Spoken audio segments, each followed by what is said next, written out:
Welcome to an all-new episode of Work in Progress with John Lane and Will Barfield. This podcast explores leadership traits under stress with a special guest each week. We use a simple and accurate OAD assessment to identify key personality traits or superpowers, as well as the shadow side, kryptonite traits that appear when we're under stress. As always, we'll have some pod banter, shameless plugging, and we'll even let our guests talk for a bit. Of course, no humble brags. Welcome to the show. Hi, everybody. Welcome to our fourth episode of the Work in Progress podcast with John Lane and Will Barfield. We have a great show today. Before we start, Will, we're a podcast and we have to have banter. That's the rule. And so I thought I would bring my favorite soft drink, Wegmans seltzer. So if the good Wegmans people are out there, maybe they'll send us a case or two. What do you think about that? Too soon? No, not too soon at all. And why would Wegmans be your favorite? Are you a store brand guy as opposed to Yes, San Pellegrino? of course. Look what I'm wearing. Well, look what you're wearing. Yeah, At least Sarah I'm wearing my best up. T-shirt. This is high fashion. Sarah showed up looking nice. So all right, good. That's the banter segment, folks. I'm going to tell you. That was I very got natural, COVID today. Yeah, thank you. It wasn't planned at all. I got COVID today, so I'm likely going to be coughing a little bit, but I'm sure the guys will cover for me. So for those of you who have watched our episodes in the past, hi, Mom. You know that what we talk about is leadership traits under stress. And what we mean by that is the gifts and our strengths that we bring to the world can actually work against us under stress. And so we're going to explore that with our guest, Sarah, today. Before we do that, you should know I'm John Lane. I'm Will Barfield. You can tell we practiced. And we're so happy to have our good friend, Sarah here. Sarah, say hi to our listener. Hello, I'm thrilled to be here for episode 4. Although, John, I'm so sorry that you have COVID. I'm also really sorry that your favorite soda is seltzer. I'm just not sure how I feel about that. I'm not sure how I feel about it, but thank you for the Absolutely. nice Thank you for having me. And you have a screenshot of my LinkedIn here. So I guess I'll share. I'm an entrepreneur. I've been doing that for over 10 years now. That's so weird. I hit that this year. And so as you share that example of, leadership traits under stress and how under stress that can turn into maybe a shadow side of that. Oh, I've got stories. So ready to dive in. That was it. Oh, and I love you said that. I stole it from you last week when we were doing our prep. You said the shadow side, and I think I used that last week with Tom. So that went without mentioning you. So I apologize for that. Okay, so here's our setup. I said a bit earlier. All of us have our superpowers and our strengths, and the flip side on that, the shadow side. So which do you bring out? Which do you have? How can you recognize those signs and then take action? Will, do you think anybody would know that this is kryptonite? I could not find a better image for that. It looks like the green blob, but look, John, it's all about context. It's right next to Superman. Okay. I think it's a great pick. I like it. All right, good. Well, our production value will go up every week. Okay. One background, we use a personality assessment called OAD, and we use that to derive the strengths and weaknesses. And we're going to show that in a second. If anybody ever wants to know more about OAD, let me know. But it's really good. You guys should buy it. Okay, so Sarah, I ask this question every week.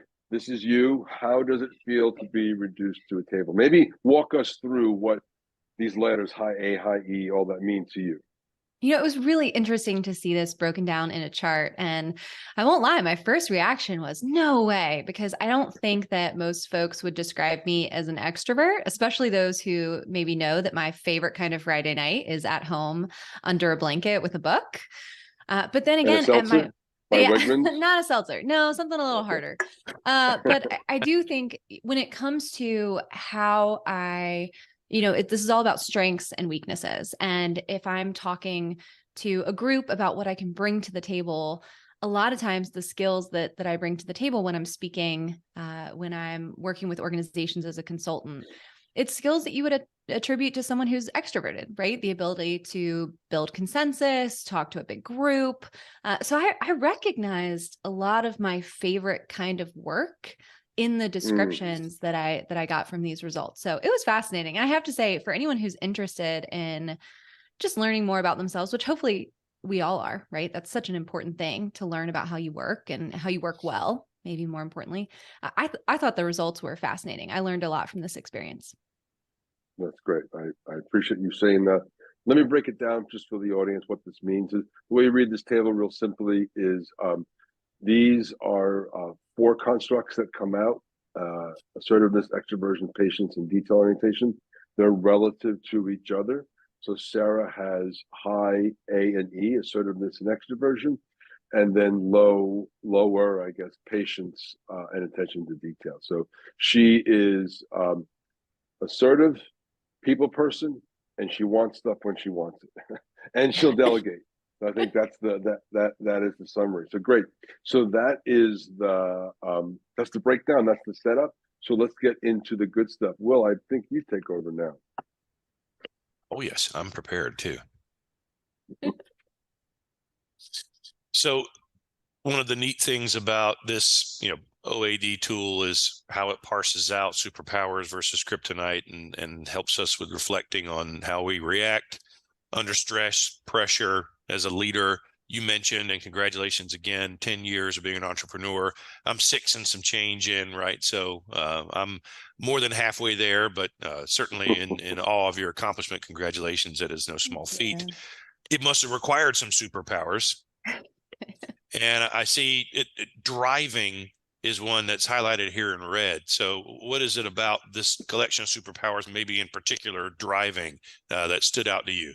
Yeah, that one speaks to me a lot. And I'll say with a little asterisk here, I think genuinely, I think that anyone can be an entrepreneur. I think, there isn't one kind of entrepreneur. I know that Disney movies try to make it seem like there's one type or one personality. It often involves like a black turtleneck to be an entrepreneur. And I don't think that that's the case. But I will say for me and for what's helped me in my specific entrepreneurial journey, this driving really stands out for me. Again and again, when I came up with an idea of something that I wanted to do, I just did it. And that sounds really, to be honest with you, Will, it sounds really obnoxious. And here's how it comes up. I go to, an entrepreneurship event or something like that. And they'll say, well, Sarah, will you tell us, when did you know that you could start a business? Or when did you decide you were going to go for it? I'm like, I don't know. I guess when I bought the domain, like the day I thought that I wanted it. Like if I want to do something, I just do it. And that's a really annoying answer because folks who are better planners who want to create a business plan and maybe their strengths are more in that space, they're like, well, great, Sarah, that's entirely not helpful and isn't something I can use at all. But for me, that's been my superpower that I've come on again and again. Now, does that mean that I've started some projects that haven't worked out well? Absolutely. 100%. And we can talk more about that. But for me, for starting a company, I never stopped and wrote a pro con list like, oh, can I do this? Is this something I want to do? When I launched my speaking business a couple years ago and decided to try to start calling myself a keynote speaker, again, the question wasn't, can I do this? Is this something I want to try? It was, what should my domain name be? It's just right. Something that is just kind of built in. I just do. So that's a superpower that I use a lot as an entrepreneur. I don't think it's something that you have to have in order to be an entrepreneur, but for me personally, that's been really helpful. And then as we'll talk about in a little bit, it's something that I also have to manage a little bit. I can identify. How about you, Lopi? Yeah, well, I'm going to say this for the blooper, but when I named my first company, the first thing I did was buy the LLC and the domain before I even knew what I was doing. Yep. So I'm not sure that's the best thing, but Sarah and I have the same basic profile setup. So I'm not surprised that we each of us starts that way. Now let's get to the good stuff. Yeah. And by the way, for the audience, Lopi is John's pet nickname between us, among others, but because he tends to have relatively low patience. Patience. Yeah. So we call him Lopi. Kryptonite. I found with my results, Sarah, that it was great to analyze the many more flaws that I had than the superpowers. Mhm. And, there are things that I recognize that set me back, that it's still hard to not do. Speaking of driving, driving off the road into the wrong direction sometimes, even though you shouldn't be doing it, it kind of comes with the personality traits. Kryptonite wise here, you pick this pleasing one. Talk about that. Yeah, all four of these speak to me and are things that affect me. But man, this third one here that's highlighted in red, can become too concerned with pleasing others, may overcommit at times. I think something to highlight is, John keeps emphasizing that often our superpowers get turned into weaknesses when we're under stress. And being an entrepreneur, something that has been stressful for me is there are a lot of opinions about what successful entrepreneurship looks like and what successful entrepreneurs look like. And as someone who tends to want to people please, as you can see in my results here, I would often kind of chameleon try to take on the traits that I heard people talking about for successful entrepreneurs. Yep. I had a mentor once tell me that I needed to be more of a shark, which is so funny looking back on now. If you've ever met me, you might think of 100 ways to describe me. Some of them might not be, wonderful, but you're not going to call me a shark. It's just, that's probably not what's going to come up. And so what do? I tried that on, and I tried to embody that personality when I was around this mentor. I also had, again and again, I heard this feedback that successful entrepreneurs were ones who were scaling to sell and who were building and scaling within their employee teams. And so I took that as fact, as truth, and I worked really hard to build an employee team. And I did. I built a company that paid payroll every month. Eventually, I was paying as many as 12 folks on full or part-time payroll. And I was doing that with my project-based company. Now, anyone who knows, a project-based company is one that takes on projects that are often different in each instance. So we didn't have recurring revenue. We didn't have a scalable product or service that could be delivered to different customers in the same way to help streamline revenue. And so that meant that I was building these project teams, trying to leverage employees' payroll. And then sometimes those projects would get delayed, or we would need some kind of expertise that I didn't have on my payroll, and I'd have to bring in a contractor. It was a terrible business model for the kind of business that I had, but I didn't question it for a really long time because my goal wasn't have a successful business model. It was be the kind of entrepreneur that other people are telling me I need to be, and have the kind of business that they're telling me that I need to have. Once I finally figured out that that's what I was doing, that I was working toward that goal and trying to people please my way into successful entrepreneurship versus really focusing on my business and what was working well there. Once I realized that, I made some changes. And after I made those changes, my business became much stronger. The revenue increased. My profit from that revenue increased. We talk about revenue a lot as entrepreneurs. We often don't then admit what that means from a profit standpoint. Correct. So it really, once I identified how that was affecting me, it changed everything. And I was able to fix the problems that were in front of me, but I had to recognize it first. Isn't that funny how just something as simple as a high E explains all of that story in such a the table is so two-dimensional, and then everything you said there was obviously three-dimensional, blood, sweat, and tears built into it. Yep. So I love how that works together. So Will, I think you said these were generic, and you and Sarah put together some specifics. Why don't you guys talk a little bit about some of these reflections that you have? And as I always like to say, we're one click superpowers and 3 clicks kryptonite. So discuss. Yeah, and to that point, 1 versus 3, as we look at these superpowers here, I love the throw me in coach reference that you made, right? As a guy who used to work in baseball at the beginning of his career. Anything on here that one of these that you made notes on that really means something to you superpower wise? Yeah, you know what? Well, thank you for pointing that one out, because I'll tell you, my grandfather passed away this year, and today is his birthday. And he was a Hall of Fame football and baseball coach in Maryland, high school football and baseball, one of the most winningest coaches in high school baseball history in Maryland. Incredible record as a football coach as well, really well known for both. And I also have coached. I coached the Laney High School women's lacrosse team when I was in college. That was my part-time job. That's the school that Michael Jordan went to. A few folks might know that, the high school he went to. And that was still one of the best jobs that I've ever had. Didn't pay well, but was an absolute blast. So I love the coach metaphor. And I have always enjoyed that kind of role where, high pressure, high stress, making decisions in the moment, helping to try to bring out the best in people, which often doesn't mean the same thing. I mean, you have different players, they're going to need different things from you, different styles from you. You're going to have different situations, different games. They're going to need different things. Adapt. I'm comfortable there. 2-minute drill all day, audible all day. It doesn't bother me. And I actually kind of thrive there.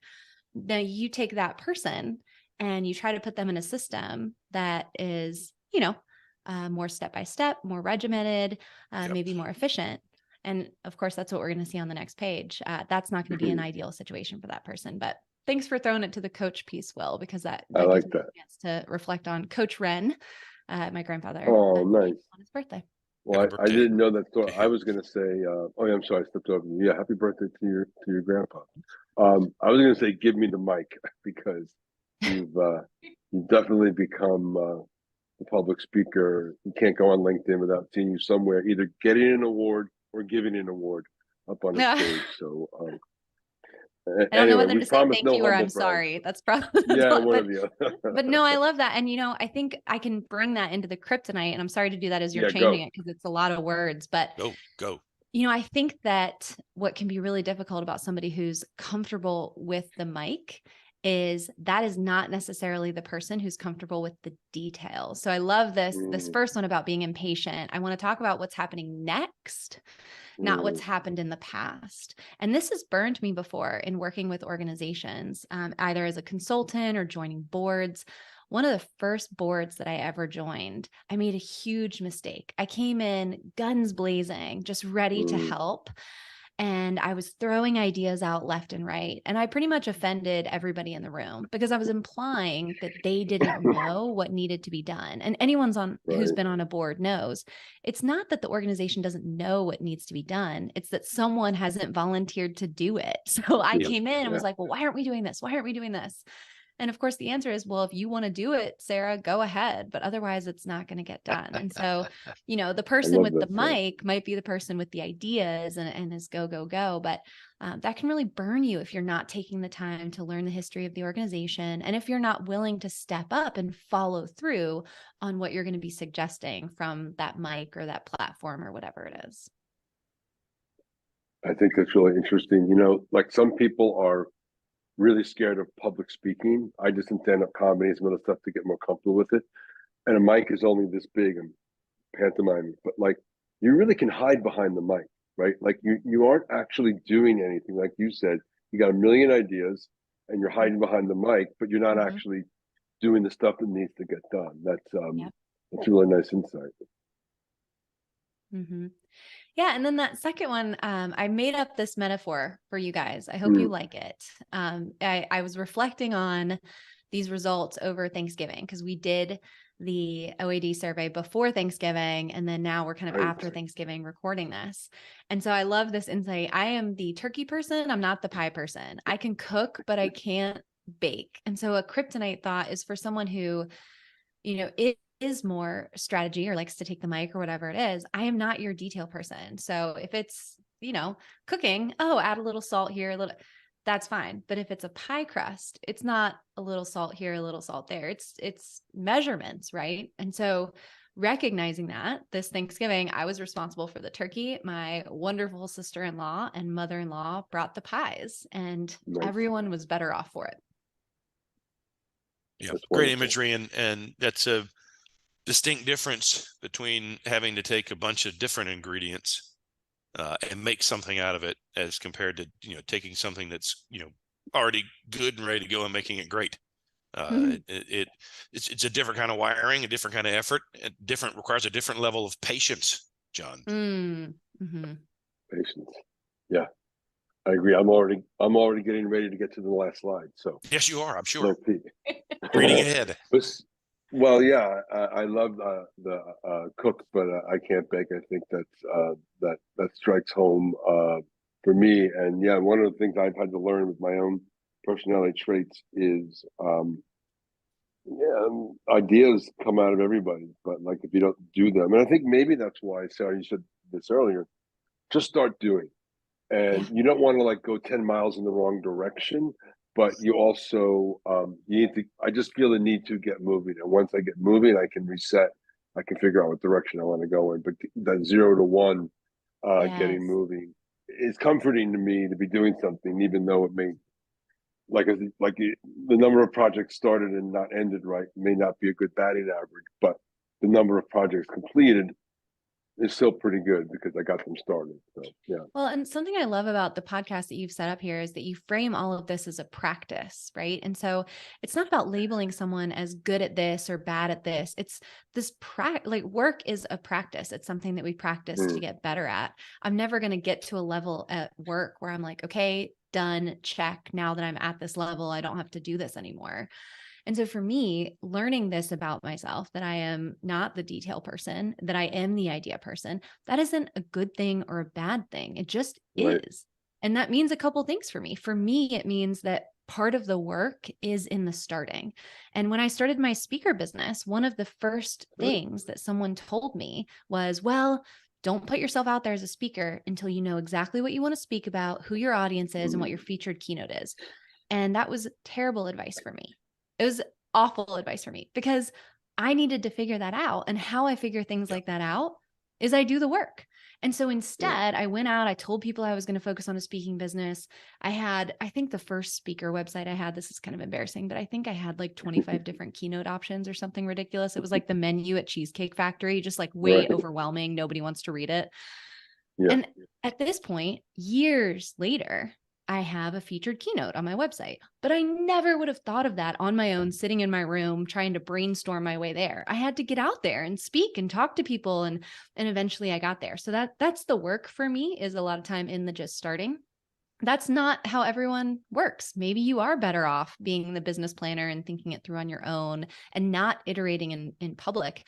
I don't think the point is to do it my way or a different way. I think the point is that you're intentional about practicing it and learning from it and figuring out what support you need in place, which for me is like having a coach or a deadline that's like, okay, well, did you work on the next keynote yet? Did you submit this for editing, et cetera, et cetera? We like to say in OAD land, generalists at the top of quadrant care that work gets done. Specialists care more how work gets done. And I'm definitely that work gets done. Will, we're going to put a button on this. Before I do the we're a work in progress, you want to say anything? No, just really appreciate the sharing. A lot about what you brought up today, Sarah. And I didn't think when we started this that there would be a theme of entrepreneurism, and yet it's taken that direction. Reminding me of the things I've experienced as an entrepreneur and some of my personality traits that have led to, mistakes and fumbles and lessons learned. But the CEO title is easy to put on your business card when you decide you're going to start a business, but you haven't earned it yet. And it's the kryptonite issues that cause you to, fall down and scrape your knee, or several other body parts where you actually earn that president, founder, and CEO title. Yeah. Thank you for sharing yours today. Thank you. I want to say thanks to everybody. You can find us on LinkedIn. You can find us on YouTube. I'm John Lane. I'm Will Barfield. I'm on time this time. And we are a work in progress. Thank you, Sarah. Bye, everybody. Thank you, Sarah. Work in Progress is a podcast presentation of Slipshod Productions. Available on LinkedIn and YouTube. Executive produced and starring John Lane and Will Barfield. Talent booking, production, and editing by John Lane. Thanks for watching. See you next week.